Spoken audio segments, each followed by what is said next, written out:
Hola, buenas tardes.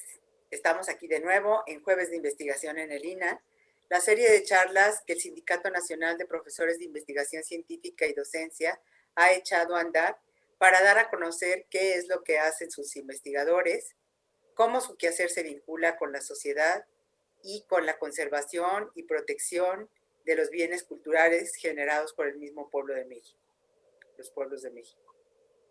En esta ocasión estamos con Hamlet Antonio García Zúñiga, quien junto con Israel Martínez Corripio coordinó una publicación auspiciada por el Sindicato Nacional de Profesores de Investigación Científica y Docencia del INA, titulada Estudios sobre las lenguas indígenas mexicanas, aproximaciones interdisciplinarias y comunitarias. Israel Martínez Corripio es doctor en lingüística por la UNAM, maestra en lingüística indoamericana por el CIESAS y licenciado en lingüística por la Escuela Nacional de Antropología e Historia, en donde actualmente es investigador adscrito a la licenciatura en lingüística. Se interesa por la descripción de lenguas mayas en la rama yucatecana. Fue jefe de la licenciatura en lingüística de la ENA en 2 ocasiones. Ha sido profesor invitado en la licenciatura en etnología de la ENA y la licenciatura en Derechos Humanos y Gestión de Paz de la Universidad del Claustro de Sor Juana, así como en los programas de posgrado de estudios mesoamericanos de la UNAM y lingüística de la ENA. Sus publicaciones más recientes son El Acandón, hablado en la Canja Chansayá, El Maya Yucateco en la formación del estudiante de lingüística de la ENA, Rasgos acústicos en la voz pasiva de raíces verbales transitivas del Lacandón del Sur, un trabajo cuyo título está en Lacandón del Sur y que traducido al castellano se llama ¿No ves que ya parezco mono? Y otra publicación titulada Términos relacionados con el color en Lacandón del Sur. Por su parte, Hamlet Antonio García Zúñiga es investigador del Centro INA Yucatán, actualmente comisionado al Museo Nacional de las Culturas del Mundo. Es licenciado en Lingüística por la ENA. Realizó estudios de maestría en Lingüística Hispánica por la UNAM y de Metodología de la Ciencia en el IPN. Se interesa por la gramática histórica del español y los romances minorizados, así como por la morfosintaxis del maya yucateco y del amuzgo. Se interesa también por la historia sociolingüística del pueblo maya mocho y el bilingüismo. Ha sido jefe de la licenciatura en lingüística de la ENA, subdirector de investigación básica del Instituto Nacional de Lenguas Indígenas, director de investigación del Instituto Nacional de Lenguas Indígenas y coordinador de la licenciatura en lingüística y cultura maya de la Universidad de Oriente. Desde 2009 es miembro honorario de la Academia de la Lengua y Cultura Mayas de Quintana Roo. Sus publicaciones más recientes son Hacia el desarrollo de un corpus oral en lengua amuzga, Aproximaciones al habla actual de las comunidades afromexicanas de Guerrero, Tras bambalinas, la otra invención del patrimonio, Hacia una educación reflexiva y diversa, Gestión emocional como criterio para la calidad educativa, Panorama y sistematización de un conjunto de errores en el aprendizaje escolar del maya en México y Relaciones inanimadas y codificación de rasgos en la forma sus en el español de la Ciudad de México. Toño, platícanos de este libro pues que tiene que ver no nada más con el quehacer o dos de los investigadores, sino que además es una coordinación de una publicación, pero que además pues nos da mucho gusto que sea una colabor con el sindicato, es una labor en el sentido de que es el sindicato el que lo está auspiciando. Platícanos, Toño. Así es, María Gracia. ¿Qué tal? Espero que todos estén bien.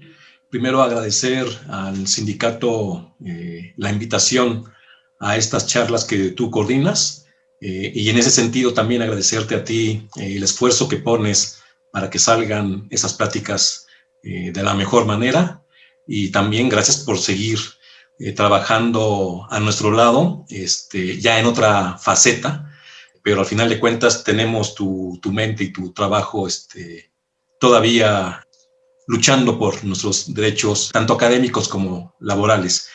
En efecto, el pretexto va a ser esta publicación que forma parte de un proyecto que impulsó nuestro sindicato el año pasado y que continúa este año. Es un proyecto que se trata de la vinculación social de nuestro quehacer sindical junto con diferentes categorías. Por ejemplo, está la de la coordinación con comunidades, coordinación entre gente que está dentro del área de investigación del instituto, gente con la coordinación con otros sindicatos, en fin, es una convocatoria bastante amplia.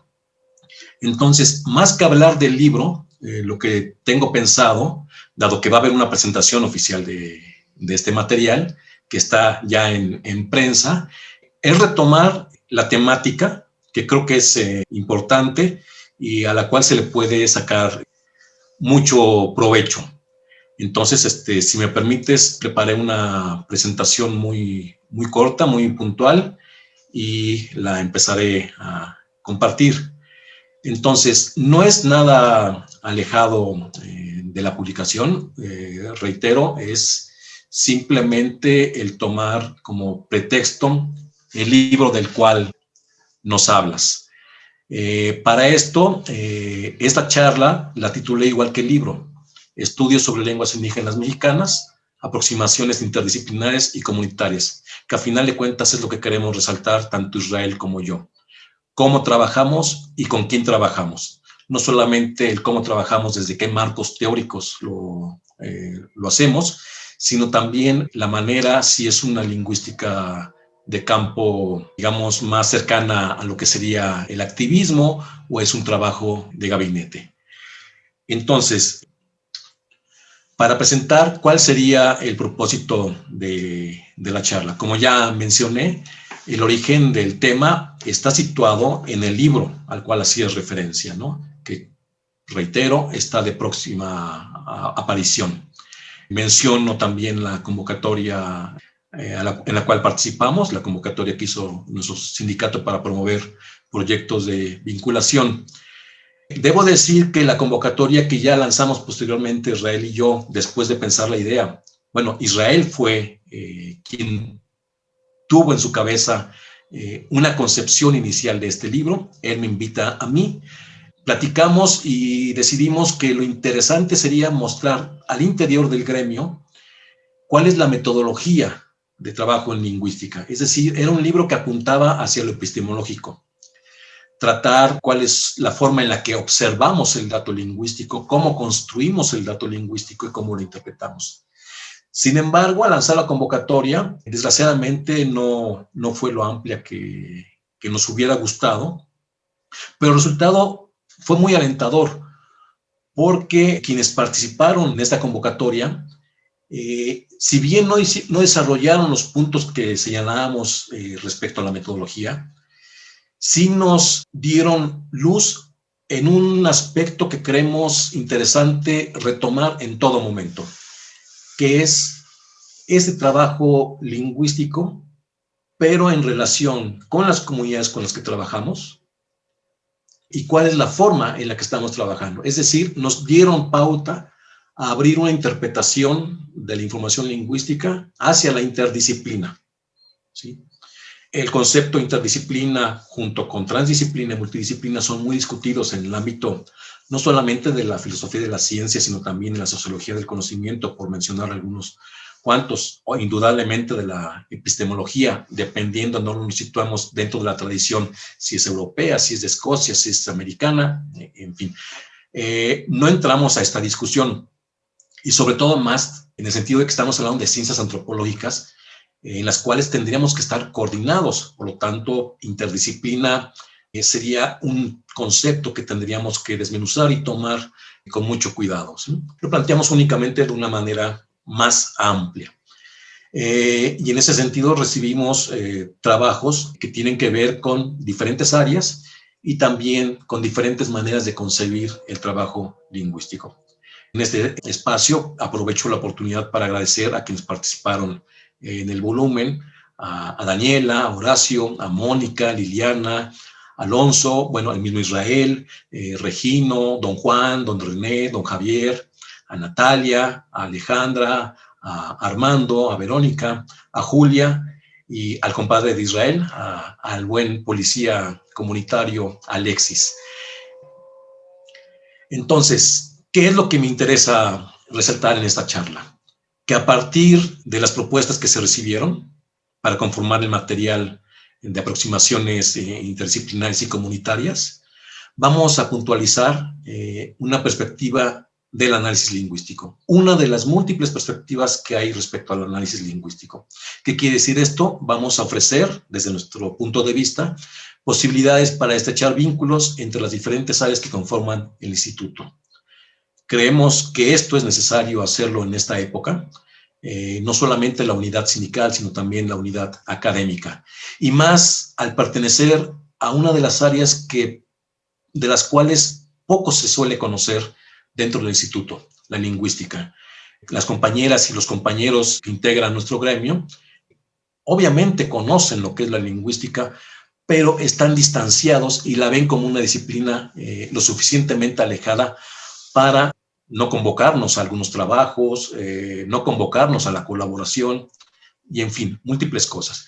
Nosotros creemos que es al contrario, que estamos justamente desde nuestras trincheras para servir y apoyar el quehacer de las otras disciplinas que están integrando al instituto. Entonces, es por esto que únicamente retomamos la idea del libro y no hablamos sobre el libro.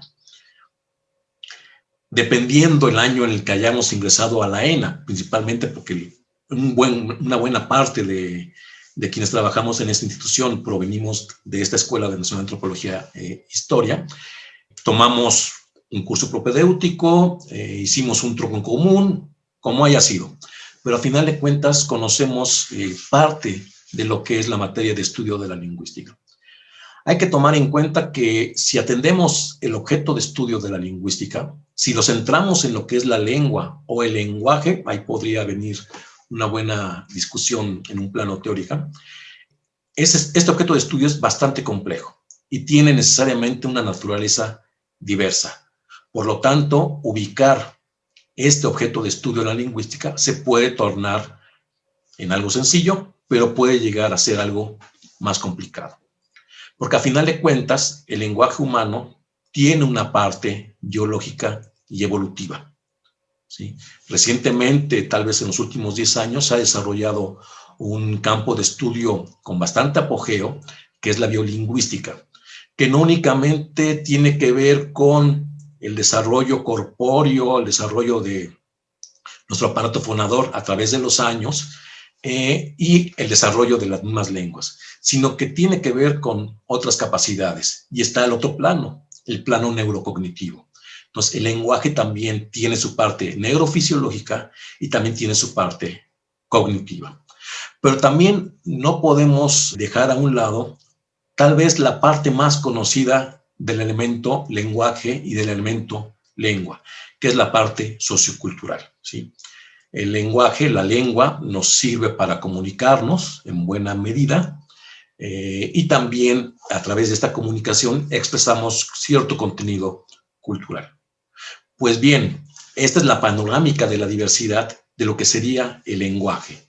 A esto hay que añadirle que ya sea el elemento biológico evolutivo o el neurocognitivo o el sociocultural, se espera que tenga una representación en muchos niveles en la gramática de una lengua. Entonces, por gramática no vamos a entender lo que es la prescripción, lo que es la norma, lo que es la regla, lo que nos dice que es bien hablar y que es mal hablar. Por gramática muchas veces vamos a describir procedimientos de una lengua en la sincronía o en la diacronía. Pero posiblemente la gramática sea algo diferente a estas dos concepciones que acabo de mencionar, ¿sí? Entonces, la gramática hay que entenderla como una representación de este conjunto diverso de definición del lenguaje.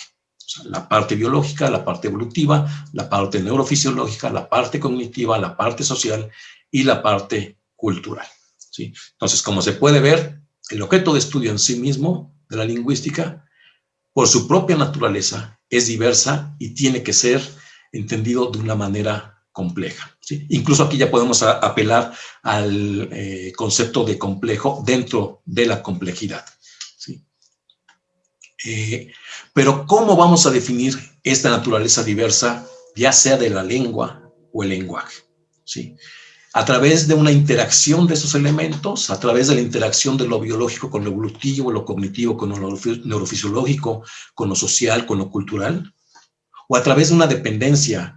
Uno de esos elementos es el que tiene una mayor jerarquía que otro, y este otro elemento que está en una menor jerarquía depende de manera absoluta del que está en mayor jerarquía, o vamos a hablar de un atomismo, es decir, fragmentar la lengua y el lenguaje en diferentes niveles de análisis, como lo pudiera ser el fonético, el fonológico, el sintáctico, el morfológico, el pragmático y muchos otros, ¿sí?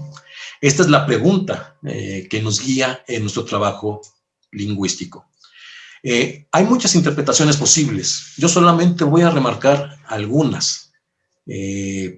Nos podemos denominar como área de especialidad dentro del instituto, ¿sí? Pero cada lingüista tiene su forma muy propia de definir la lengua y el lenguaje. También tiene su propia manera de ver si esto es una interacción, una dependencia o un atomismo. Incluso tiene su propia concepción ya en un plano teórico, ¿sí? Esto, en lugar de verlo como una dificultad, obviamente lo vemos como una riqueza, ¿sí? Entonces, algunas de las interpretaciones posibles que se pueden encontrar a esta definición de si lo que hay en lingüística es interacción, dependencia o atomismo de los componentes de la lengua y el lenguaje, podemos encontrar, por ejemplo, lo que se hace en lingüística forense, ¿sí?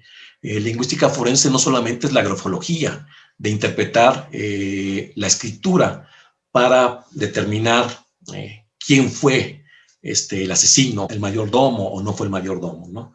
Sino, por ejemplo, recuerdo que hace unos 6 años, junto con el grupo de Ingeniería Lingüística de la UNAM, planteamos un trabajo en el cual veíamos la influencia del estado etílico de una persona que cometió un crimen o que fue testiga de un crimen. Por crimen entiéndase de una manera amplia, no necesariamente como un asesinato, junto con las construcciones sintácticas que manifestaban, ¿sí? Entonces, fue un trabajo muy interesante. Lo que pudimos ver es que a mayor nivel etílico, el nivel de complejidad de construcciones sintácticas va decreciendo significativamente, ¿no? Entonces, por ejemplo, yo ahorita que no estoy bajo el efecto ni de ningún tipo de droga ni de ningún tipo de alcohol, puedo construir o elaborar oraciones subordinadas que incluyan, por ejemplo, conectores como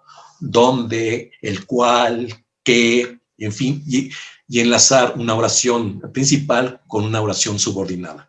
Pues bueno, cuando estamos en la fiesta y se eleva la sintonía del festejo, nuestro nivel cognitivo y también gramatical va descendiendo y lo que producimos ya no son oraciones complejas, sino prácticamente son oraciones simples, y cuando necesitamos la complejidad, lo que hacemos es yuxtaponer. Prácticamente yo voy hacia y pongo la meta, ¿no? Entonces, nuestras construcciones van descendiendo de nivel. Entonces, esto es un ejemplo de lo que se hace en lingüística forense. Los ejemplos son abundantes.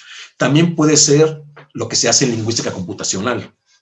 Al principio hiciste mención a un trabajo que, junto con un colega de la Universidad Autónoma de Baja California, hicimos respecto a la musgo.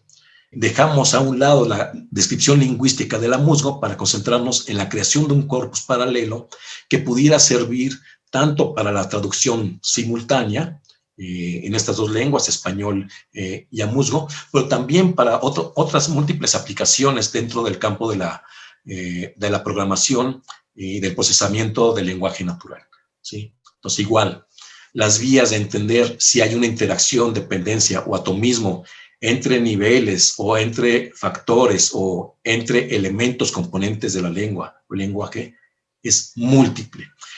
Lo tenemos en el análisis del discurso, lo tenemos también en la pragmática, en las diferentes sociolingüísticas, en lo que se ha llamado etnolingüística, que es la relación a grandes rasgos entre elementos culturales y elementos lingüísticos, fundamentalmente partiendo del léxico, lo que tiene que ver con la acústica, porque al final de cuentas lo que tenemos en nuestro interior con los pulmones, el diafragma y toda la cavidad faríngea es un aparato fonador y entonces se rige bajo los principios de la acústica. Entonces tenemos colegas que participan con especialistas en el área de la audición, ¿sí? Y sus estudios nos hablan de Hertz, de muchas otras unidades de medida. También hay colaboración entre la lingüística con gente que se dedica a decodificar sistemas de escritura, o también ya en el plano de las ciencias cognitivas, con estudios de la memoria o las neurociencias. Por ejemplo, recupero algo que desde 2011 está en el eje de sus estudios respecto a la materia blanca, en donde se señala que estudios de bilingüismo han mostrado que quienes son bilingües tienen un mayor contenido de materia blanca que quienes son monolingües, ¿sí? Entonces, podemos ver que la colaboración de la lingüística con otras disciplinas es bastante extensa. Y esto lo podemos entender, por ejemplo, viendo los sistemas de numeración y conteo que hay en las lenguas del mundo, analizando lo que es la definitud semántica de las entidades. Por ejemplo, no es lo mismo decir niño, un niño, algún niño, alguno de los niños, el niño, los niños. Por ejemplo, también se puede ver esto entre el emparejamiento de imágenes y conceptos. Retomo un estudio que hace ya bastantes años, junto con Natalia Rojas de la Facultad de Psicología, se realizó, en donde se ponía un conjunto de imágenes a niños de diferentes edades, prácticamente meses de nacidos, junto con audio. Entonces se ponía, por ejemplo, una imagen donde estaban varios individuos y el audio señalaba una persona y el niño o la niña no hacía conexión entre la imagen y el concepto. Pero cuando se mencionaba el plural y la imagen estaba en plural, inmediatamente se mostraba una reacción. El niño o la niña volteaba hacia donde estaba la imagen. Entonces hay un emparejamiento entre lo que escuchamos y lo que tenemos en la mente. Entonces los ejemplos son múltiples. Pero ¿cómo podemos, como área o como especialidad del instituto, reaccionar a esta diversidad de posibilidades que nos ofrece el estudio de la lengua o lenguaje bajo la lingüística? ¿Sí? Hace unas cuantas semanas participé en el análisis de la línea académica, la línea de investigación, que se iba a seguir en lo que sería el heredero del Programa Nacional de Etnografía. ¿Sí?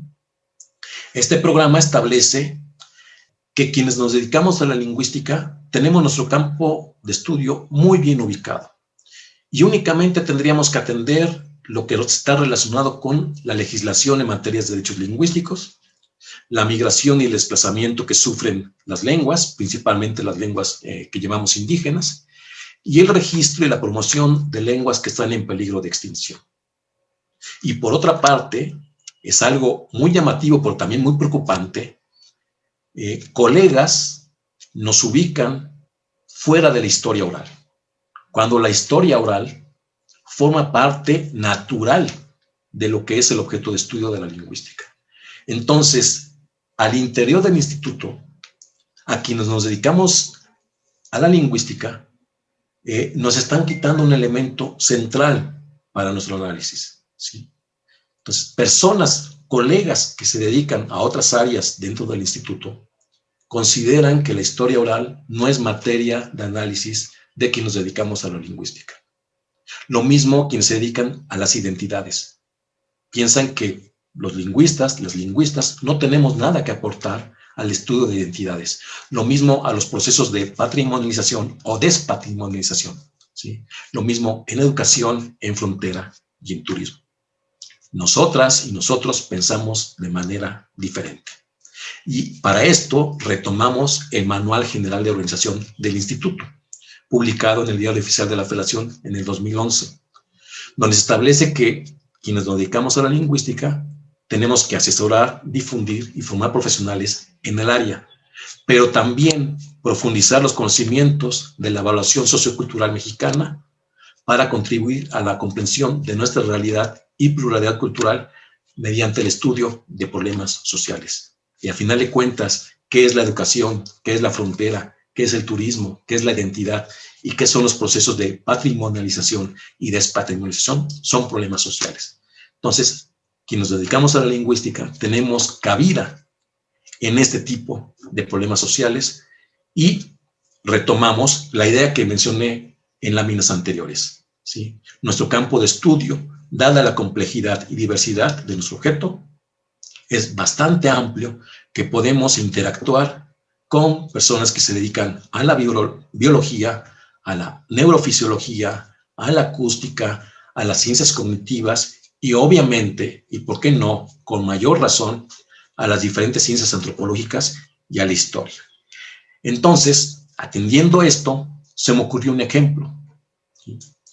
Quienes están dentro del instituto y no se dedican a la lingüística podrían decir, bueno, ¿qué me podría ofrecer un lingüista o una lingüística para desarrollar una investigación con todas las leyes, ¿no? Con originalidad, en fin, con impacto, vamos a llamarlo así, según las normas que nos quieren imponer desde diferentes áreas de evaluación, ¿sí? Pues bueno, simplemente veamos lo que ocurre con el COVID. Ya van 3 o 4 antropólogos físicos a los que les propongo esto. Y bueno, no he tenido repercusión.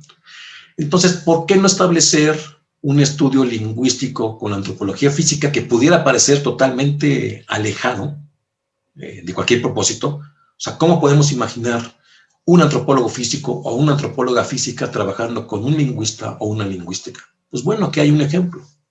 ¿Por qué no estudiar la estructura de la información, que es materia netamente de la lingüística y también de los sistemas computacionales, con las definiciones, por ejemplo, enfermedad, síntoma, malestar, y las negociaciones que hay en las consultas médicas referentes a dolencias producto de la exposición continua a una computadora durante el trabajo en casa promovido por la emergencia sanitaria que tenemos en la actualidad?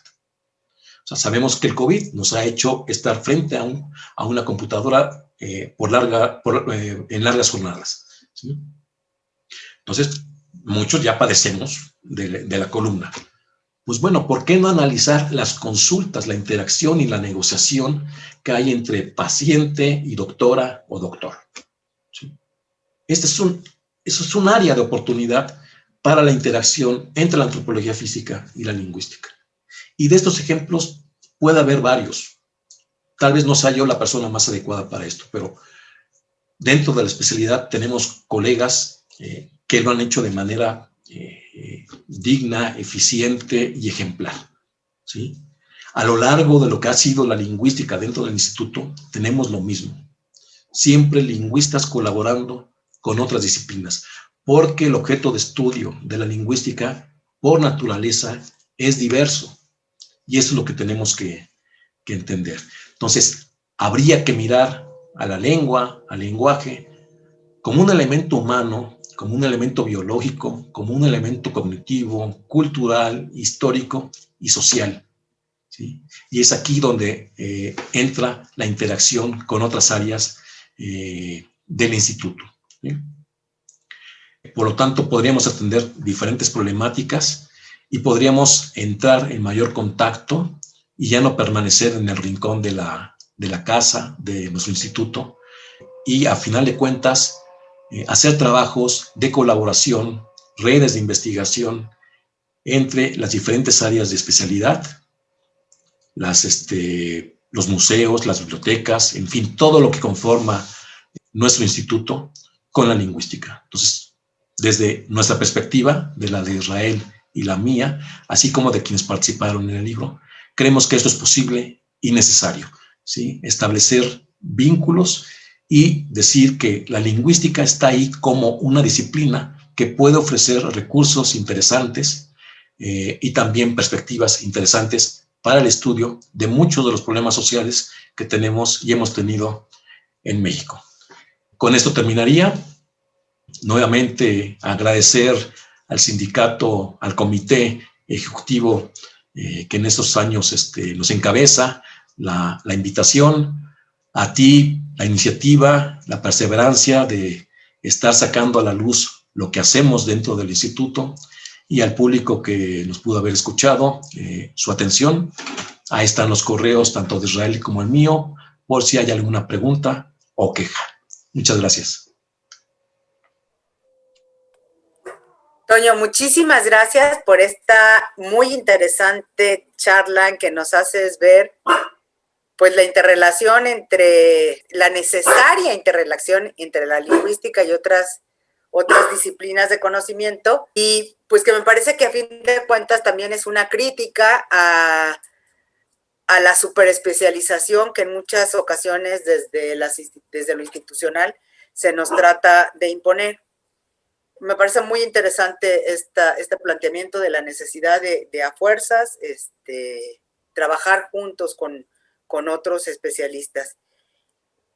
Yo te quiero preguntar, ¿por qué este libro está auspiciado por el sindicato? Hablabas de una convocatoria al principio. ¿Ustedes respondieron a esta convocatoria o fue la necesidad porque no hubo una respuesta institucional para su publicación?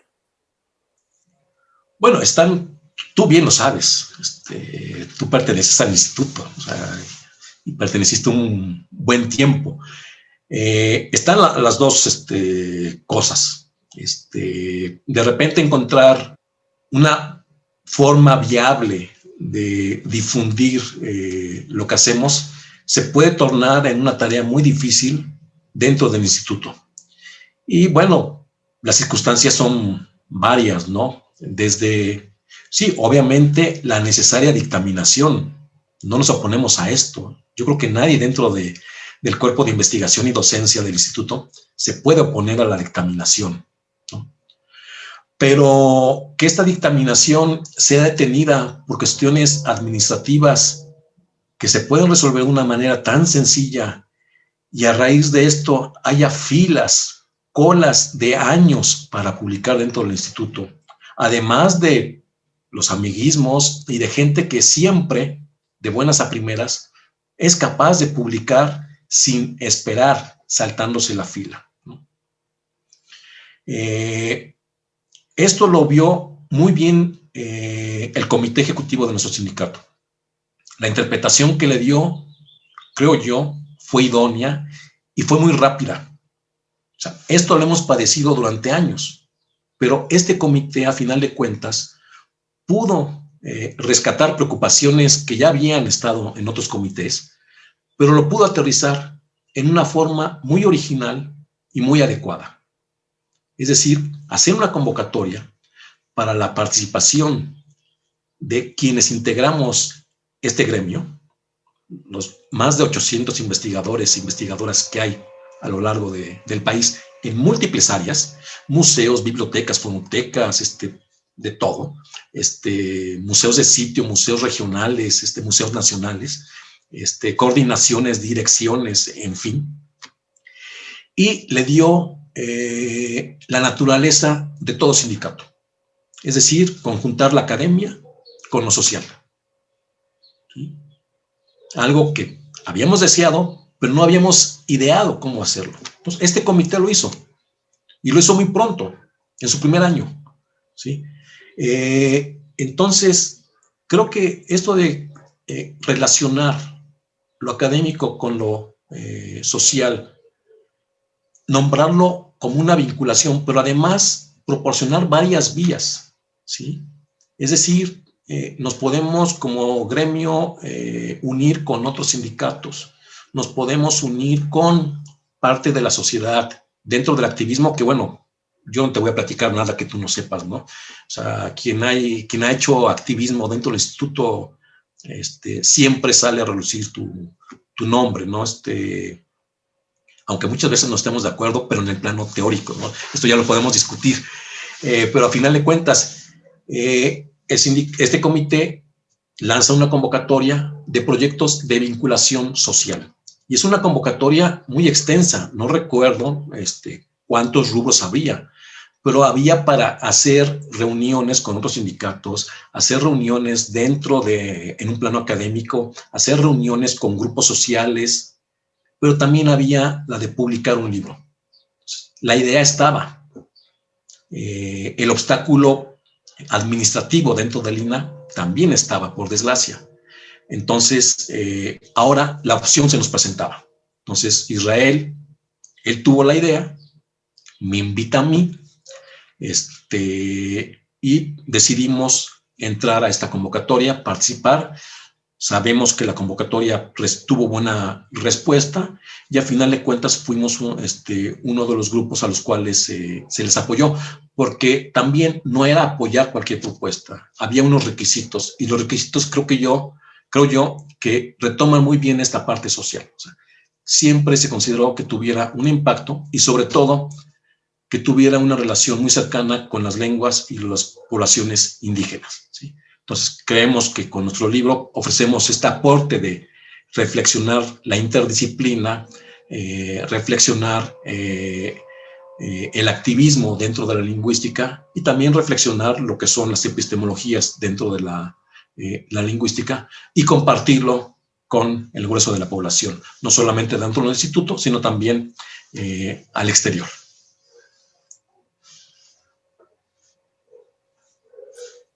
Pues está súper interesante eso que dices, porque, y bueno, es súper importante, me parece, porque de alguna manera refleja pues el compromiso por parte de los diferentes investigadores que están en diferentes disciplinas de participar pues en la vinculación social y en el conocimiento y pues en esto que tú dices, no lo dijiste, pero digamos una especie de investigación militante, participativa con las comunidades y demás. Me parece muy interesante y muy lindo.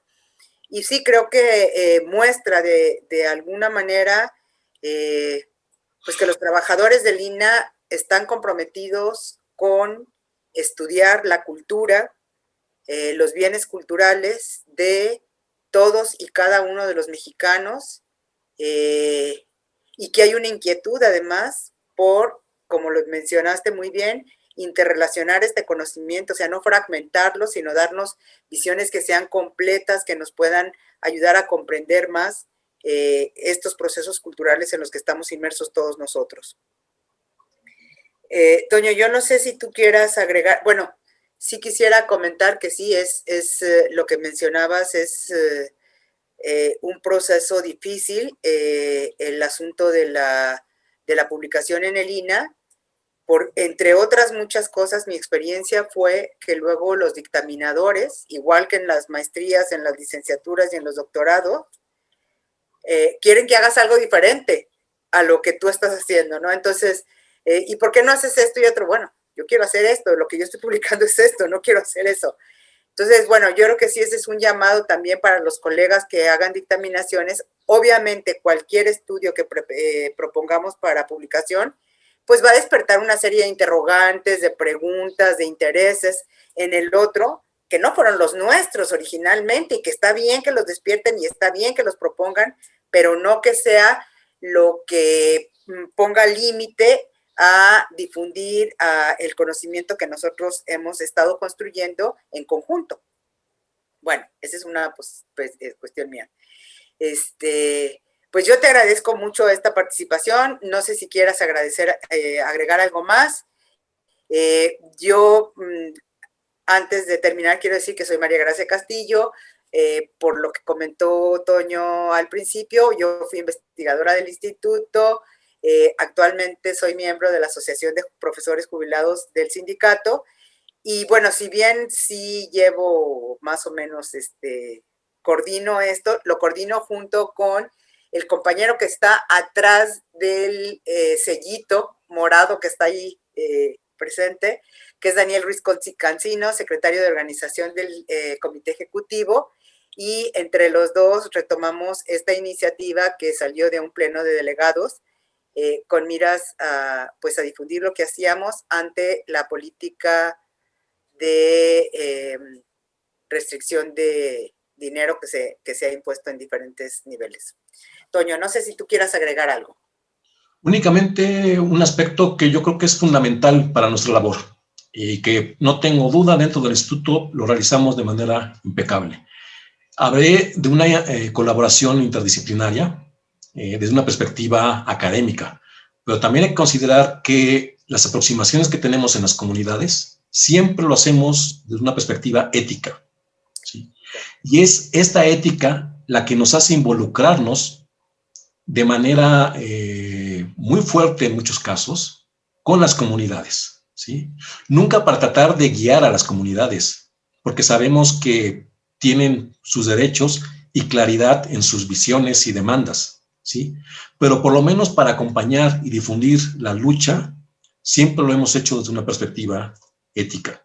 No intervenimos, únicamente acompañamos. Y este acompañamiento lo hacemos bajo los lineamientos que se rigen dentro de la academia, pero también desde un convencimiento personal. Y en todos los casos, en todas las colaboraciones que integran este volumen, se dio esto. Entonces, hay colaboraciones en las que se ejemplifica de manera más clara y más directa. Por ejemplo, el caso de mi compañero Alonso Guerrero, de la Dirección de Lingüística del INA, su trabajo en la comunidad, en las comunidades chichimecas jonás, dentro del estado de Guanajuato, ¿sí? Pero también el mismo Israel, cómo ha trabajado durante más de 10 años dentro de la comunidad de la Canjá, ¿sí? Entonces, creo que también es digno de mención esto, ¿sí? Porque se pudiera pensar otras cosas, pero no. Dentro del instituto, el cuerpo de investigación integrado por investigadoras e investigadores siempre nos hemos regido desde la ética, obviamente el conocimiento y el interés por defender, promover todo lo relacionado con su patrimonio. Pues muchísimas gracias, Toño.